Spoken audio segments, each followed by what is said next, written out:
뉴스타파 기자 김경래 최강 시사. 김경래 최강 시사 2부 시작하겠습니다.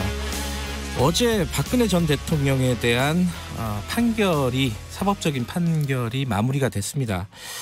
이러면서 이 사면 얘기가 계속 나오고 있어요.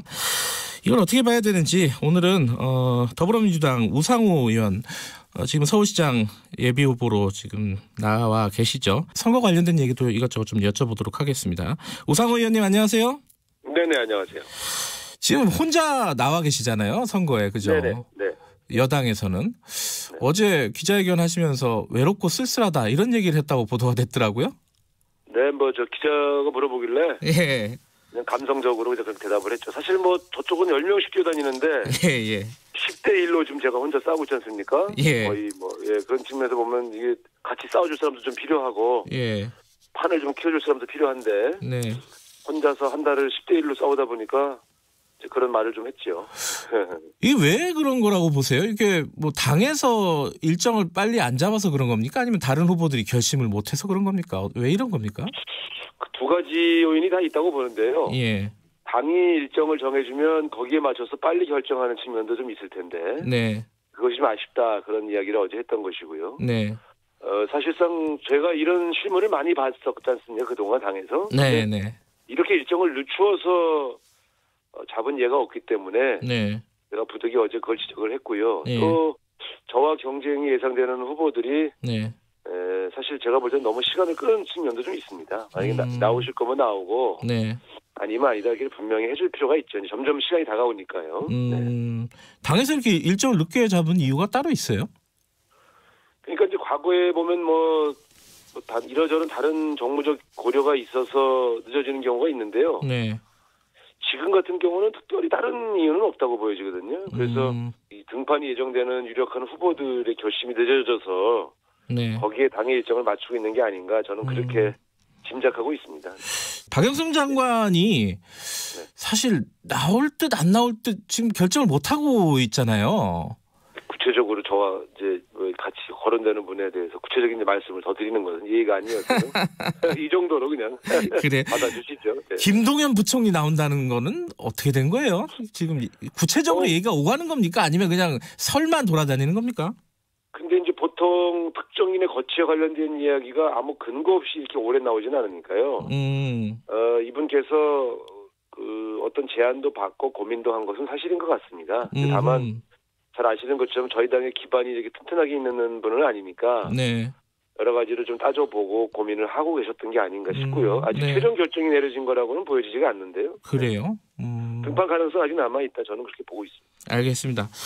자, 어제 박근혜 전 대통령 관련된 사법적인 절차가 마무리가 됐습니다. 사실 이제 그 박근혜 대통령 탄핵부터 시작해갖고 우상호 의원께서 했던 역할이 있잖아요. 그죠? 네. 주도적인 역할을 하셨고 어제 좀 소회가 남다르셨을 것 같아요. 어떤 생각이 드셨습니까? 글쎄 어떻게 보면 이제 전직 대통령이 감옥에 가거나 혹은 이제 탄핵을 당한 일이 이제 헌정사의 비극 아니겠습니까? 그렇죠. 그만큼 민주주의가 후퇴했고 권력이 오남용됐다는 것을 이제 재판정에서 인정한 것인데요. 네. 어쨌든 좀 그 탄핵을 주도했던 원내대표 입장에서 보면 만감이 교차하죠. 네. 다시는 이런 비극이 없이 민주주의가 후퇴하는 일이 없이 이렇게 대한민국이 바로 서야 되겠다는 그런 감회가 새로웠습니다. 사면 얘기 나오잖아요. 사실은 이 네네. 사면 얘기가 그 전부터 나온 거죠. 어제가 아니라. 너무 빠른 거다 이런 지적도 있고 정치적인 어떤 통합, 국민 통합을 위해서 빨리 결단해야 된다 이런 얘기도 있고. 우상호 의원께서는 어떻게 보십니까 이 부분? 글쎄 제가 어제 판결문의 잉크가 마르기도 전에 사면 얘기부터 꺼내냐 이런 얘기를 했는데요. 네.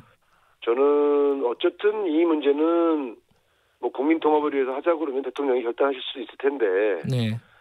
반성과 사과에 기초한 국민적 동의가 없다면 대통령이 국민들이 엄청나게 반대하는 일을 어떻게 자기 권한이 있다고 해서 마음대로 행사하겠습니까? 그런 측면에서 본다면 대통령께서 사명권을 행사하기 위한 기본 조건에도 만들어줘야지. 네. 오히려 왜 안 해주냐고 화를 내는 방식으로 접근해서야 어떻게 국민들이 동의하겠어요. 그래서 저는 너무 시기도 빠르고 야권의 접근 방식도 너무 오만하다. 그런 측면에서 지금은 대통령이 하시고 싶어도 하기 어려운 조건이다. 좀 그런 분위기를 좀 만들어가는 그런 어떤 말하자면 그 역할들을 좀 해야 되는 거 아니냐. 네. 그런 이제 이야기를 한 것이 과거 전두환 노태우 두 양반 사면할 때 네. 김대중 대통령이 대통령 공약으로 내걸었었고요. 네. 김영삼 대통령과 김대중 당선자가 만나서 여야 지도자의 합의라는 형식을 취했고요. 그렇게 해서 나온 전두환 그 사면 대상자가 김대중 대통령이 성공하길 바란다는 덕담을 했지 않습니까? 그러니까 원투쓰리가 다 맞았기 때문에 가능했던 거거든요. 네. 근데 지금은 제가 볼 때 원투쓰리 중에요. 네. 하나도 좀 준비가 돼 있거나 절차상 또 국민 동의라는 기본 정무적 조건 때문에 끝나고 나와서 국민 화합을 도와줄 박근혜 이명박 대통령의 준비 이런 게 안 돼 있단 말이에요. 네. 그래서 말로는 통합을 위해서라고 하면서 통합을 위한 기본 전제 조건을 안 만들어주고 있는데 대통령이 어떻게 사면권을 행사합니까? 그러니까 국민의 동의라든가 국민적인 여론을 봐야 된다. 그거는 뭐 누구나 인정할 수 있는 부분인데 이 반성과 사과 이 부분은 야당에서는 아니 사면에 조건을 붙이는 게 이게 타당한 거냐 이렇게 얘기하고 있잖아요. 아니죠. 그건 조건이라기보단 국민적 동의를 만들기 위한 기본적인 저 태도를 보여라 이런 것이죠. 그러니까 그 반성과 사과를 뭐 우리가 여권이 바뀌었다 이런 뜻이 아니지 않습니까? 국민에게 하라는 얘기인데 그래서 국민들이 저 사람들이 반성도 하면 좀 풀어줘도 되겠네. 뭐 이렇게까지 수용성이 있을 때 정책이 펼쳐지는 거 아니겠어요? 그래서 저희는 우리 여당을 상대로 반성하고 사과하는 얘기가 아닙니다. 국민에게 하라는 얘기죠. 국민에게 반성과 사과하는 게 조건은 아니지만은 어떤 전제다 이런 말씀이시네요. 네, 그러니까 어쨌든 그래서 국민들이 저 정도면 됐네 이렇게 말씀하실 수준은 돼야 되지 않겠습니까? 그래서 저 솔직히 말씀드리면 우상호한테 사과하지 마세요. 국민들에게 죄송하다고 하면 국민들이 반성했나 보다 이제 풀어주자 이렇게 여론이 형성돼야 된다는 얘기죠. 근데 이제 이 예컨대 같은 당의 이제 박용진 의원 같은 경우에는 언젠가는 건너야 할 강이다. 이 말은 지금부터 차근차근 좀 논의를 해야 되는 거 아니냐. 계속 이게 미루기만 할 필요가 있느냐. 뭐 이런 취지로도 읽히는데 어떻게 보세요? 아니 물론 저는 뭐 90세, 80세 될 때까지 감옥에 있어야 된다 이렇게 생각하진 않지요. 그런데 제가 말씀드리지 않습니까? 그렇다고 해서 이런 이야기를 1년 내내 하자마자 논쟁을 해야 되겠습니까? 통합을 하자는 나라에서. 그러니까 저는 이제는 그 하자마자는 얘기도 좀 중단해놓고 좀 그쪽에서 분위기를 좀 만들어 달라 이런 얘기죠. 네. 다음 주에 대통령 기자회견이 있잖아요. 네네. 뭐 기자들이 아마 당연히 물어볼 겁니다. 근데 이제 관측은 뭐 원론적인 답변밖에 뭐 할 얘기가 있겠냐, 뭐 이런 관측들도 있는데 우상호 의원은 어떤 답변이 나올 거라고 예상하세요? 저도 지금 상황에서는 원론적인 답변밖에 할 수 없다고 봅니다. 자, 지금 뭐 여야 지도자끼리 회담이 예정된 것도 아니고요. 네. 또 저쪽에서 납득할 만한 어떤 국민을 설득하는 작업을 하고 있는 것도 아니고. 네. 불수 대통령께서 물론 두 전직 대통령이 감옥에 있는 상황이 왜 신경이 안 쓰이시겠습니까? 마음이 아프시겠죠. 그러나 국민들을 거스르는 결정을 함부로 하기 어렵기 때문에 원론적인 말씀을 하실 거로 예상됩니다. 박근혜 전 대통령 탄핵 뭐 사상 초유의 일이고 이게 이제 사법 절차가 마무리됐으니까 이 전체적인 과정이 우리 역사나 정치에 어떤 교훈을 주는지 그 말씀 한마디 듣고 다음 얘기로 넘어가죠. 이 대한민국의 주인은 국민이고 어떤 권력자라 하더라도 이렇게 이 권력을 잘못 운영하면 심판받을 수 있다고 하는 어떤 민주주의의 큰 교훈을 남겼지요. 모든 국민은 법 앞에 평등한 것입니다. 네, 알겠습니다. 선거 얘기로 좀 가보죠.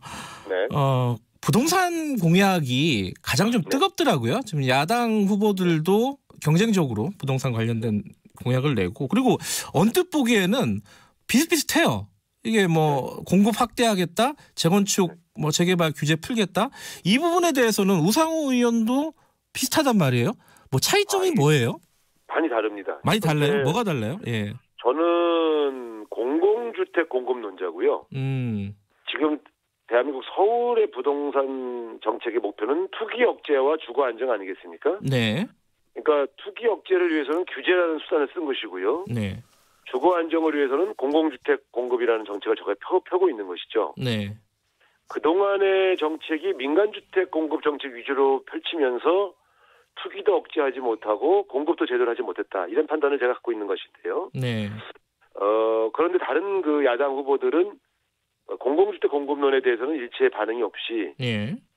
모든 규제와 이 재건축 재개발을 허용해서 민간 공급 분야를 확대하겠다. 이렇게 공약을 하고 있습니다. 근데 이것은 규제를 푼다는 것은 투기를 하라는 얘기고요. 네. 왜냐하면 투기를 억제하기 위한 규제들이니까. 네.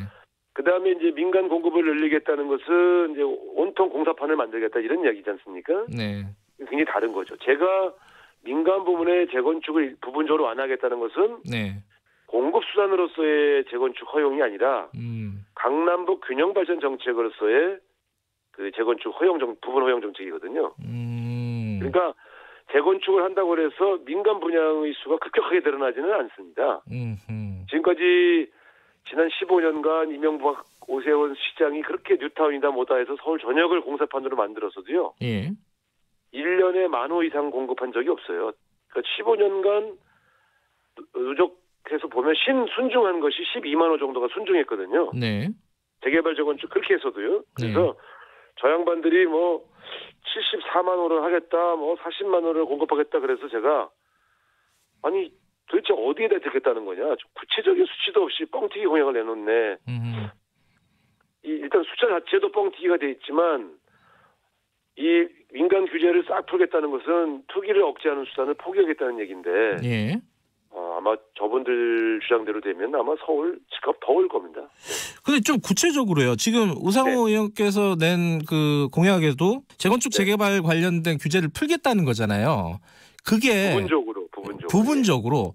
네. 그러면 이제 보통은 이제 재건축 재개발 뭐 이러면은 강남 쪽 얘기를 많이 하지 않습니까? 네, 거기가 풀리면은 또 다시 투기 수요가 발생하고 거기가 들썩들썩하게 되고 이런 문제점들을 얘기하는데 거기에 대한 우려는 어떻게 좀 불식시킬 수 있겠습니까? 제가 방금 말씀드렸지 않습니까? 저는 강남북 균형 발전 정책의 일환으로 강북 지역을 주로 풀겠다고 얘기한 거거든요. 아하, 그게 다르다. 근데 지금 저기 그 국민의힘 쪽의 야당 후보들은 강남 재건축을 풀겠다는 건데. 예. 강남 재건축 같은 경우는 보통 현재도 시세가 20억에서 25억, 30억 형성돼 있고 네. 저걸 풀어서 고급 아파트를 지을 경우에 시세가 4, 50억까지 간다는 것은 삼척 동자 다 아는 얘기 아닙니까? 그게 무슨 서민 주거 안정 정책입니다. 어느 서민이 50억씩 주고 강남에 재건축 아파트 들어갈 수 있겠어요? 그러니까 거기서 아파트를 지으면 도대체 몇 채나 더 늘겠습니까? 제가 보면서 어떻게 국민들을 저렇게 속이나 그런 참 답답한 마음이 들었죠. 그러니까 우상호 의원께서 얘기하시는 재건축 재개발 규제 완화는 강남을 지금 목적으로 하는 게 아니다라는 말씀이시네요. 강남북 균형발전 정책의 일환으로 강북 지역의 일부 낙후된 네. 한 동네들 일부를 좀 도와드리겠다는 얘기죠. 예, 그런 측면에서 다르다. 그리고 부동산 정책 관련해 갖고 좀 지금 민감하게 얘기가 되고 있는 게 양도세 얘기예요. 네. 야당에서는 양도세를 좀 완화해야 된다는 거잖아요. 네. 그 민주당 입장은 좀 명확한 것 같습니다. 지금 그럴 시기가 아니다라는 건데 우상호 의원께서는 좀 같은 생각이십니까? 아니면 좀 다른 생각을 갖고 계십니까? 아니 이거는 뭐 지금 이제 투기 억제와 소위 말하면 다주택 소유로 인하여 엄청난 이익을 실현할 가능성이 있는 다주택에 대한 규제 수단을 네. 지금 손을 보는 것은 시장에 아주 나쁜 신호를 줘서요. 매물도 안 나오고 투기를 통해서 그동안 재테크했던 많은 분들이 거 봐라. 시간 지나니까 결국 후퇴하지 않냐. 네. 그러면서 기존의 어떤 관성과 관행을 바꾸지 않을 가능성이 크죠. 그래서 이렇게 시장에 나쁜 신호를 주는 언제든지 정책이 또 바뀔 수 있다. 이런 신호를 주는 것은 저는 옳지 않다고 봅니다. 물론 장기적으로는 그 보유세를 올리고 거래세를 낮추는 게 맞습니다만 네. 이것은 부동산 시장이 안정되고 투기가 네. 근절될 때까지는 저는 어렵다고 봅니다.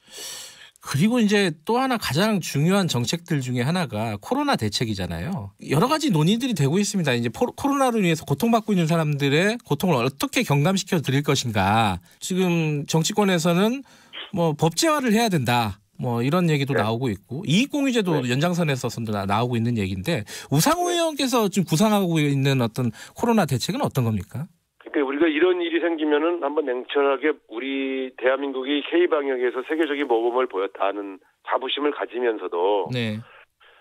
무엇이 부족했는가를 냉철하게 봐야 되지 않겠습니까? 예.